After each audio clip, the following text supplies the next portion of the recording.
度は僕はあなたを捕まえる。もっともっと強くなって、僕はいつか海軍の大将の座についてみせます。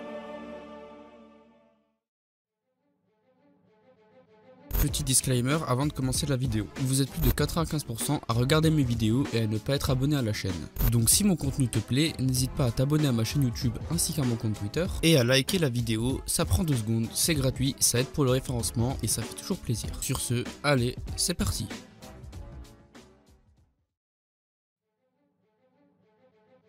Bonjour et bienvenue sur cette vidéo théorie qui parlera de la future puissance de Kobe. Cette vidéo vous sera présentée en 2 parties. La première partie posera les bases qui vous permettront une meilleure compréhension de cette théorie, partie dans laquelle on parlera du personnage de Kobe, de sa puissance actuelle et de son lien avec Luffy. Puis on passera à la seconde partie de la vidéo, dans laquelle je théoriserai sur le futur niveau de puissance de Kobe et des éventuels fruits du démon que ce dernier pourrait posséder, pour finir sur la conclusion.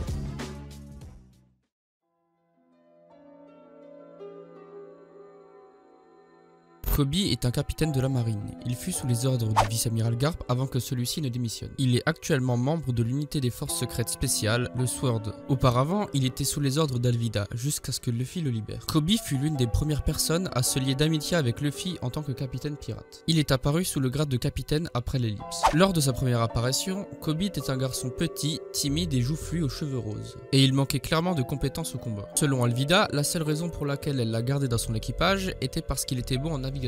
Avec l'écoulement du temps et l'entraînement de Garp, Kobe a grandi et s'est affiné, et a pu acquérir une puissance assez conséquente.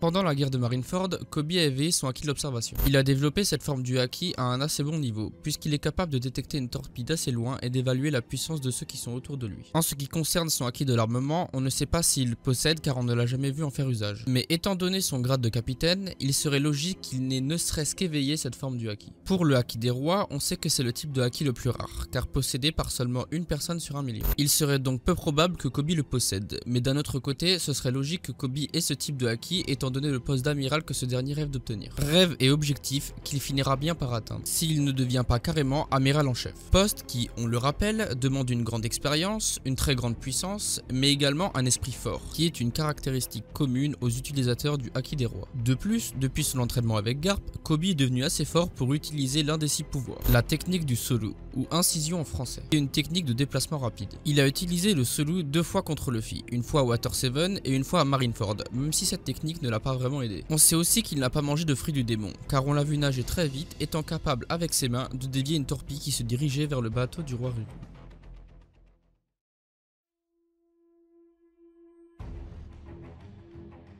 En plus d'être amis, Luffy et Kobe sont proches, car ayant un rêve similaire qui est de devenir le meilleur de leur camp respectif. Pour l'un, c'est de devenir le roi des pirates, et pour l'autre, c'est de devenir amiral de la marine. Kobe doit donc devenir assez puissant pour pouvoir réaliser son rêve, mais aussi pour pouvoir rivaliser avec Luffy à la fin du manga. Car Kobe est pour Luffy ce que Garp était pour Roger, un ami et un rival. Un futur affrontement entre les 2 personnages est donc clairement inévitable.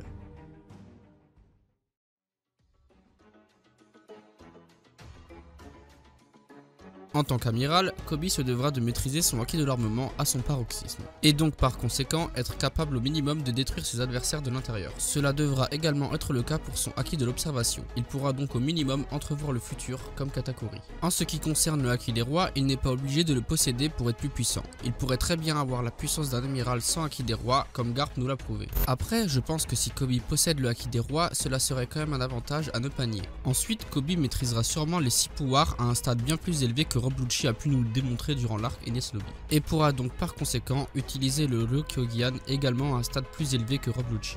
Kobe devrait selon moi également posséder les pouvoirs d'un fruit du démon pour rattraper le retard qu'il a par rapport à Luffy et par rapport à la puissance requise pour être amiral. Surtout que tous les amiraux qui nous ont été présentés dans le manga d'origine étaient et sont détenteurs d'un pouvoir de fruit du démon. De plus, en tant que marine, il a de grandes chances d'obtenir le fruit du démon qui lui convient le mieux, car visiblement c'est le gouvernement mondial qui a le contrôle sur la plupart des fruits du démon, comme on a pu le constater à Enies Lobby avec le Ushi Ushi no Mi et le Awa Awa no Mi, ou encore à Dressrosa avec le Mera Mera no Mi que Doflamingo a pu récupérer.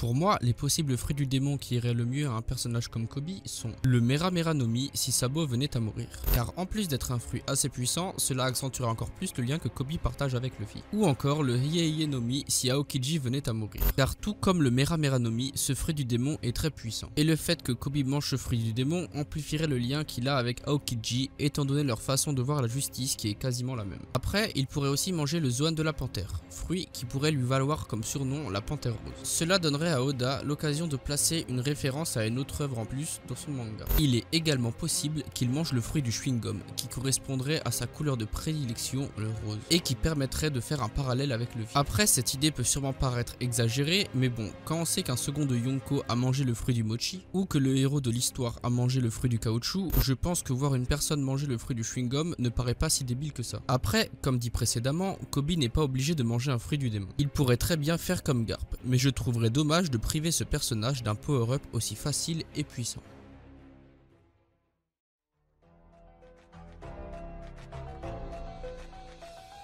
En conclusion, je dirais que Koby est sûrement le personnage ayant eu le meilleur glow-up de tout One Piece, en passant de simple petite victime à capitaine de la marine. Après, il a beau avoir la meilleure évolution, il n'en reste pas moins très loin d'avoir le niveau d'amiral. Et pour atteindre ce stade, il devra au minimum maîtriser le haki de l'observation et de l'armement à un stade avancé, ainsi que devenir un maître dans la maîtrise des 6 pouvoirs. De plus, un fruit du démon ne serait pas de trop, étant donné le fossé qui le sépare de Luffy niveau puissance. Surtout quand on sait que Koby devra forcément se battre contre ce dernier avant la fin du manga.